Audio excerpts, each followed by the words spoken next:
Hello everyone, hope you all are doing well. तो जी, जैसे कि सर्दियां गुजर चुकी हैं और प्रॉपरली गर्मियां आना शुरू हो गई हैं, तो हर कोई गर्मियों की तैयारी में मसरूफ़ हो गया है। तो मैंने भी सोचा कि मैं आप लोगों के साथ अपनी समर प्रेपरेशंस शेयर करूं कि जब गर्मियां आती हैं तो हम लोग अपने घर को किस तरह से रीऑर्गेनाइज़ करते हैं, चीज़ों को किस तरह से समेटते हैं। तो चलें जी, वीडियो को स्टार्ट करते हैं। तो सबसे पहले बारी आ जाती है रूम्स की। तो रूम्स में जैसे कि जब सर्दियाँ आती हैं तो हम सबकी कोशिश होती है कि थोड़ी बेडिंग जो है वो मोटी वाली बिछाई जाए। ब्लैंकेट्स, रज़ाइयाँ वगैरह, मोटे मोटे ब्लैंकेट्स जो होते हैं वो यूज़ होते हैं। तो यहाँ पे मेरे ने जो बेड सेट बिछाया हुआ है, although it's fleece bed set, लेकिन फिर भी जैसे मौसम सडनली बहुत ज़्यादा गर्म हो गया है तो इसको भी लेना मुश्किल हो गया। अगर इसको लेना है तो साथ में एसी ऑन करना पड़ेगा। तो लेकिन अभी एसी के बगैर गुजारा हो रहा था, तो मैंने सोचा कि चलें इस बेडिंग को चेंज कर देते हैं, कोई लाइट सी हल्की फुल्की कलरफुल बेडिंग की तरफ चलते हैं ताकि फ़ैन के साथ भी गुजारा हो सके और उतने टाइम में ये वाला जो बेड सेट है ये वॉश भी हो जाएगा, ताकि जब दोबारा से एसी ऑन करने का सीज़न आए तो इसको रीयूज़ किया जा सके। तो यहाँ पे इस बेडिंग को मैंने उठा दिया था और रख दिया था वॉश होने के लिए। साथ के साथ मैंने चीज़ें वॉश कर ली थी ताकि काम जो है वो बढ़े नहीं। तो उसी के साथ यहाँ पे देखें, ये जो है वाटरप्रूफ मैट्रेस कवर मैंने बिछाया हुआ है अपने बेड पे, क्योंकि आप सब जानते हैं कि अजान अक्सर आ जाता है और जहाँ पे बच्चे होते हैं वहाँ पे पानी कोई ना कोई चीज़ गिर ही जाती है बेड पे। तो ये जो वाटरप्रूफ मैट्रेस कवर होते हैं ना, इसके बड़ा फ़ायदा होता है। इससे आपका मैट्रेस जो है वो नीचे से गंदा नहीं होता, ख़राब नहीं होता। इसको आप उठा के तो वॉश कर सकते हैं। तो मैट्रेस कवर को उठा के मैंने फ़ौरन से सबसे पहले वॉश होने के लिए रख दिया था। जितनी देर में मैट्रेस कवर वॉश हो रहा था, मैंने सोचा कि चलें बेड को क्लीन कर लेते हैं। मैट्रेस को उठा के मैंने खड़ा कर दिया था, क्योंकि बेड जो मैट्रेस के नीचे बेड होता है ना, वहाँ तक डस्ट गई होती है, जो कि हम लोग अक्सर इग्नोर कर देते हैं। तो जब सीज़न टू सीज़न हम लोग अपने रूम्स को क्लीन करते हैं तो इसको एक दफ़ा क्लीन कर लेना चाहिए, ताकि कोई भी डस्ट के पार्टिकल्स वगैरह हों तो वो रिमूव हो जाए। तो इसको एक नॉर्मल कपड़े के साथ लेकर मैं अच्छी तरह से झाड़ लूँगी। अगर आप इसको वक्तन फ़वक्तन क्लीन नहीं करते ना, तो फिर इसमें बहुत ज़्यादा डस्ट आ जाती है। तो यहाँ पे आप देखें कि मेरे बेड पे इतनी कोई ख़ास डस्ट नहीं थी, क्योंकि मैं इसको क्लीन करती रहती हूँ। उसके बाद जी, यहाँ पे जो बेड है ना, मैट्रेस, इसको मैं रख दूँगी वापस से बेड पे, लेकिन मैं इसकी साइड चेंज कर दूँगी। क्योंकि आप जहाँ से भी मैट्रेस लेते हैं ना, अगर आप उनसे पूछें कि मैट्रेस की लाइफ टाइम को किस तरह बढ़ाया जाए, तो वो भी यही कहते हैं कि हर मंथ के बाद आपको मैट्रेस की साइड चेंज करते रहना चाहिए।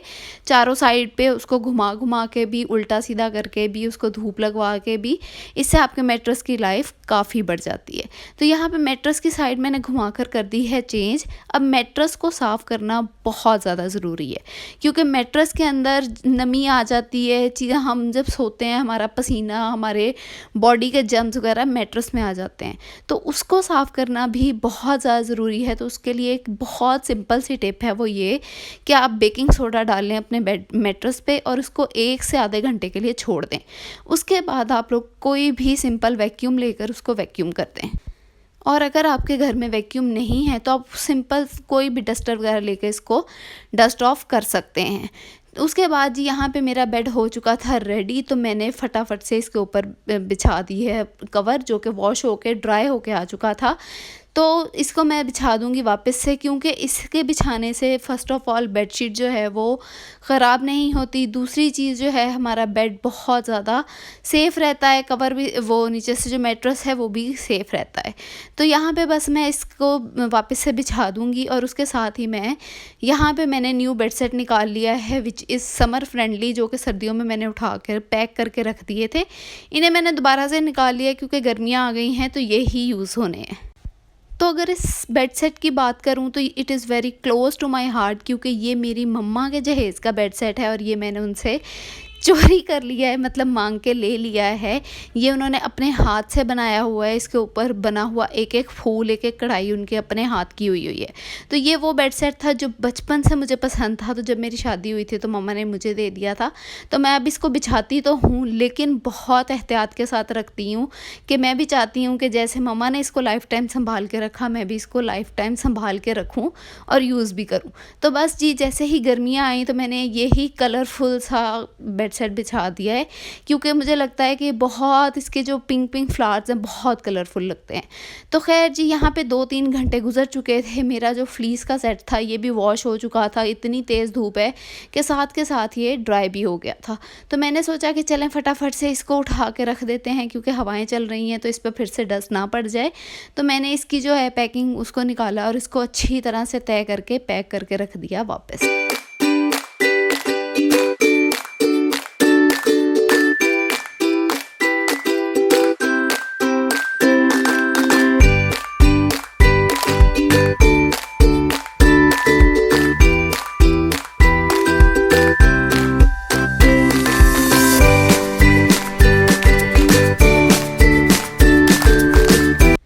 तो जी बेड सेट मेरा हो चुका है पैक, इसको रख दूंगी मैं उठा के वापस।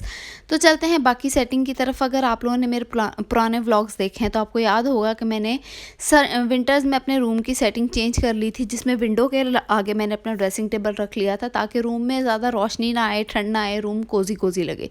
लेकिन जैसे ही गर्मियाँ आई तो मैंने सबसे पहले इसी सेटिंग को वापस से रीसेट किया, अपने ड्रेसिंग टेबल को वापस जगह पे कर दिया ताकि गर्मियों में विंडो ओपन हो सके। जब हवा चल रही होती है थोड़ी सी हवा रूम में आ सके, रूम जो है वो फ्रेश रहे, बहुत ज़्यादा गर्मी ना हो जाए। तो बस यहाँ पे मैंने जो है वो अपना सोफ़े वगैरह वापस से कर दिए थे। विंडो के आगे विंडो कर दी थी ओपन, पर्दे कर दिए थे साइड पे, और यहाँ पे मैंने खोली थी कबर्ड। ये देखें जो ब्लैंकेट सेट है फ्लीस का वो मैंने उठा के रख दिया था वापस। उसके बाद ये जो बास्केट है ना, इसके अंदर पड़े हैं कवर्स। ये कवर्स हैं जो कुशन कवर्स हैं। ये कवर्स मैं आप लोगों को दिखा रही हूँ इसलिए क्योंकि ये वाला क्लिप है पहले का। यहाँ पे ये वाले कवर्स मैंने विंटर्स में चढ़ाए थे अपने जो कुशन है ना उनके ऊपर। ये कवर्स भी बेसिकली मेरी मम्मा के हाथ के बने हुए हैं, तो ये काफ़ी मोटे हैं, वूल टाइप के। तो जब विंटर्स आते हैं तो मैं ये वाले कवर चढ़ा देती हूँ क्योंकि ये अच्छे लगते हैं, काफ़ी कोजी कोजी लुक देते हैं। लेकिन जैसे ही गर्मियाँ आती हैं इन कवर्स को देख के ही गर्मी लगती है। तो मैंने जब ये रूम की सेटिंग की थी तो साथ ही मैंने अपने कवर्स भी चेंज कर लिए थे। ये देखें नीचे से पिंक कलर के कवर्स निकले थे, तो मैंने गर्मियों में ये ही रख देती हूँ या फिर इसके अलावा कोई और कवर चढ़ा देती हूँ। तो यहाँ पे फ़िलहाल जो है मैंने कवर उतार दिए थे, इन्हें इसी तरह से रख दिया था क्योंकि बड़ी अच्छी कलरफुल सी समरी सी वाइब दे रहा था। तो उसके अलावा यहाँ पे मेरे पास दूसरा एक और कवर्स का सेट है जो कि सेम टू सेम मैचिंग है मेरे रूम के पर्दों के साथ। तो ये इसका जो स्टफ़ है ना, ये गर्मियों में भी मैं यूज़ कर लेती हूँ, समटाइम्स सर्दियों में भी यूज़ कर लेती हूँ। तो यहाँ पे ये ऑप्शनल मैंने रख लिए थे, कभी मैं ये चढ़ा देती हूँ, कभी वो चढ़ा देती हूँ। जब ये गंदे हो जाते हैं वो चढ़ा देती हूँ, जब वो गंदे हो जाते हैं तब ये चढ़ा देती हूँ। तो जी कुशन्स भी हमारे हो चुके थे डन। उसके बाद जी यहाँ पे मैंने क्या किया था कि जो हम ब्रांड्स वगैरह से कपड़े मंगवाते हैं ना, उनकी जो पैकिंग होती है वो मैं फेंकती नहीं हूँ, वो इस तरह से सेव करके रख लेती हूँ ताकि जब भी कोई फैंसी कपड़े वगैरह उठा के रखने हो ना, फैंसी कपड़ों के बैग्स अक्सर फट जाते हैं तो मैं उन्हें इन बैग्स में पैक करके रख देती हूँ। फिर उससे ये होता है कि किसी भी चीज़ का डर नहीं रहता। तो जैसे यहाँ पर मेरा ये वेलवेट का ड्रेस है, तो वेलवेट का कपड़ा ख़राब होने का वैसे ही बहुत जल्दी डर होता है। तो मैं अपने इस वेलवेट के ड्रेस को सारा पैक करके इन सारे एक एक पीस को एक एक बैग में डाल के रख दूंगी। फिर मेरा जो डर है ना वो बिल्कुल ख़त्म हो जाएगा कि ये सूट कहीं से ख़राब हो सकता है, कोई भी कीड़ा मकोड़ा वगैरह जा सकता है। तो यहाँ पे देखें जी मेरा सूट हो चुका है अच्छी तरह से पैक, और अब मैं इसको पैक करके रख दूँगी वापस से कबर्ड में।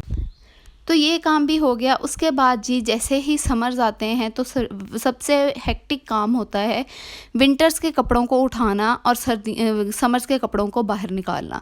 तो यहाँ पे मैंने 2-3 शिफ्टों में ये कपड़े उठाए थे। सबसे पहली शिफ्ट में जो मोटे कपड़े थे वो उठा दिए थे। सेकंड शिफ्ट में जो जैकेट्स वगैरह थी वो वॉश करके उठाई थी।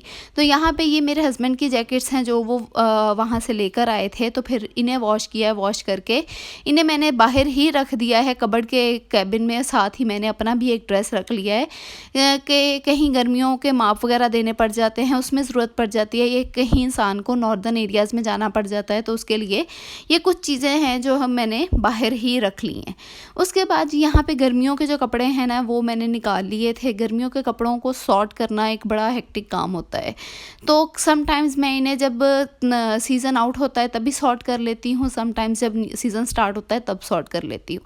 तो यहाँ पे मैंने मैंने जो है कपड़े सॉर्ट किए हैं वो इस तरह से किए हैं कि ये कपड़े जो है ये पहनने वाले हैं, ये कपड़े हैं इन्हें मैं ऑप्शनल के तौर पे रख लूँगी, या तो मैं खुद पहन लूँगी किसी काम वगैरह के लिए, रफ़ ड्रेसेस के लिए, या फिर मैं ये किसी हेल्पर को दे दूँगी। तो फ़िलहाल यहाँ इन सारे कपड़ों को मैंने रख दिया था कबर्ड में। उसके बाद जी जब समर्स आते हैं ना तो रूम में प्लांट्स, फ्रेश प्लांट्स या आर्टिफिशियल प्लांट्स बहुत अच्छे लगते हैं। तो इसलिए आप लोगों ने देखा होगा मेरे रूम में 2-3 प्लांट्स जो हैं ना आर्टिफिशियल वो पड़े हुए हैं। तो मैं उन्हें रीसेट कर लूँगी, थोड़ी सी उनकी जगह चेंज कर दूँगी, थोड़ी सी उनके जो है वो लुक चेंज कर दूँगी ताकि मेरा रूम बहुत फ्रेश लगे। उसके बाद जी अगली चीज़ जो आ जाती है ना वो है ये फ़िनाइल की गोलियाँ। ये मैं रखूँगी अपनी कबर्ड्स में लाज़मी। ये मैं विंटर्स और समर्स दोनों में मेक श्योर करती हूँ कि मेरी कबर्ड्स में ये पड़ी हों ताकि कोई भी कीड़ा मकोड़ा वगैरह ना आ सके।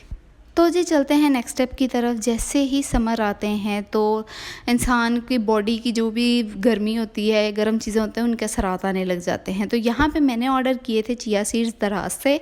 इन चिया सीड्स को मैं अपनी जो पानी की बोतल है ना उसके अंदर डाल के रख लूँगी। बहुत बेनिफिशियल होते हैं, समर्स में आप लोगों को लाजमी यूज़ करने चाहिए। तो यहाँ पे बस इन्हें मैं अपने सादे पानी की बोतल में डाल के रख लूँगी। इसके अलावा चिया सीड पुडिंग भी मैंने आप लोगों के साथ शेयर की थी। अगर आप लोगों को उसकी रेसिपी चाहिए तो वो भी आपको मिल जाएगी मेरे यूट्यूब चैनल पे ही। इसके अलावा अगर आपने जानना चाहते हैं कि ये चिया सीड मैंने कहाँ से ऑर्डर किए थे, तो ये किए थे मैंने दराज से ऑर्डर। इसका लिंक आपको मेरे इंस्टाग्राम से मिल जाएगा z.diaries9। मेरा इंस्टाग्राम है, उसकी हाइलाइट्स में सारे लिंक्स शेयर किए हुए। तो यहाँ पे मेरा रूम जो है वो हो चुका है रेडी। आप देखें कितना खूबसूरत लग रहा है, कितनी अच्छी सी इसकी वाइब आ रही है। ठीक है जी, तो यहाँ पे रूम जो है वो मेरा काफ़ी एरी, काफ़ी लाइट वगैरह वाला और काफ़ी जो है वो ब्राइट सा हो गया है। तो ये प्लांट्स देखें, ये इन प्लांट्स के साथ भी एक अपनी ही जो शाइन है, लुक है वो निकल रही है। तो आप लोग भी कोशिश किया करें कि समर्स में अपने रूम को, अपने घर को कलरफुल रखें, प्लांट्स वगैरह लगाएं ताकि अच्छी लुक आए। तो जी यहाँ पे बस मेरा रूम हो चुका था रेडी। इसके साथ ही मैं आप लोगों के साथ कुछ और टिप्स भी शेयर करना चाहूँगी कि जैसे ही समर आता है, ये अप्रैल मार्च वगैरह, तो इसमें इंसान कोशिश करता है कि प्लांट्स जो हैं वो जो रीग्रो होने वाले हैं उन्हें लगाए। तो बस यहाँ पे मेरी मदर का गार्डन है जिसको हमने दोबारा से रीग्रो करने की कोशिश की। यहाँ पे सब्ज़ मिर्चें, उनके अलावा शिमला मिर्चें और 1-2 टमाटर वगैरह मेरी मदर ने और लगाए थे। जैसे ही ये ग्रो करेंगे तो मैं आप लोगों के साथ शेयर भी करूँगी और प्रोसेस भी शेयर करूँगी कि इन्हें किस तरह से लगाया था और क्या क्या प्रोसेस किया था। तो बस यहाँ पे मेरी मदर वही लगा रही थी, क्योंकि जब घर में पौधे होते हैं ना तो बड़ी अच्छी रिफ़्रेशिंग सी लुक आती है, स्पेशली जब समर्स में हल्की सी हवा चलती है। तो अब अगर आप लोग भी चाहते हैं कि आप लोग फ्रेश सब्जियां खाएं, घर में लगाएं, तो बस इस सीज़न में आप लोग भी लगा सकते हैं। अगर आप लोगों ने अपने कोई गमलों की मिट्टी वगैरह चेंज करनी है तो वो भी इस सीज़न में की जाती है। उसके अलावा जैसे ही समर आता है तो जिन घरों में बच्चे हैं ना तो काफ़ी ज़्यादा चीज़ें चेंज हो जाती हैं। जैसे सर्दियों में इंसान गर्म दूध वगैरह देता है तो गर्मियों में ठंडे दूध के साथ ही गुजारा हो जाता है। उसके अलावा सफाई की रूटीन काफ़ी हद तक चेंज हो जाती है। जहाँ पे रोज़ पहले झाड़ू लग जाता है तो यहाँ पे हम लोगों ने डीप क्लीनिंग के लिए ऑलमोस्ट वीक में 1 से 2 दफ़ा पूरे घर को वॉश लाजमी करवा लेते हैं ताकि जो डस्ट वगैरह है वो भी निकल जाए। उसके साथ साथ जैसे ही गर्मियाँ आती हैं तो गर्म पानी से ठंडे पानी की तरफ इंसान बहुत क्विकली जाता है। तो यहाँ पे बॉटल्स वगैरह जो हैं ये सारी वॉश करके फिल करके फ्रिज में रख दी हैं ताकि अगर किसी ने ठंडा पानी पीना है तो अवेलेबल हो ईजीली। तो जी बस यहाँ पे ठंडा पानी जो है वो नॉर्मल सा ठंडा पानी है। इसके अलावा हमारे घर में घड़े का पानी बहुत शौक से पिया जाता है तो घड़ा भी हम लोगों ने भर के रखा हुआ है। उसके अलावा समर्स में जो जूसेस वगैरह होते हैं वो भी लोग बड़े शौक से पीते हैं। तो यहाँ पे समर आने से पहले ही मेरी मदर इन लॉ ने बादामों का शरबत जो है ना वो बना के फ्रीज़ कर लिया है। तो अगर आप लोगों को इसकी रेसिपी चाहिए तो आप लोगों ने लाजमी मुझे कमेंट सेक्शन में बताना है। इसकी डिटेल रेसिपी मैं आप लोगों के साथ शेयर करूँगी। इसके साथ ही चलते हैं वीडियो के एंड की तरफ। उम्मीद है आपको वीडियो अच्छी लगी होगी। तो अगर ये वीडियो आप लोगों को अच्छी लगी है तो वीडियो को लाइक करें, कमेंट करें, शेयर करें, ज़्यादा से ज़्यादा मेरे चैनल को सपोर्ट करें। और अगर आप मेरे चैनल पे नए हैं तो मेरे चैनल को सब्सक्राइब कर दें और बेल आइकन को भी प्रेस कर दें ताकि मेरी हर आने वाली नई वीडियो का नोटिफिकेशन आपको साथ साथ मिलता रहे। बस मेरी इस जो मेहनत है इसको सपोर्ट करें ताकि मैं आप लोगों के साथ ज़्यादा से ज़्यादा वीडियोस शेयर कर सकूं। और अगर आप लोगों के माइंड में कोई आइडियाज़ हैं तो उसको भी कमेंट सेक्शन में लाजमी शेयर किया करें ताकि मैं फॉलो कर सकूं। तो मिलते हैं नेक्स्ट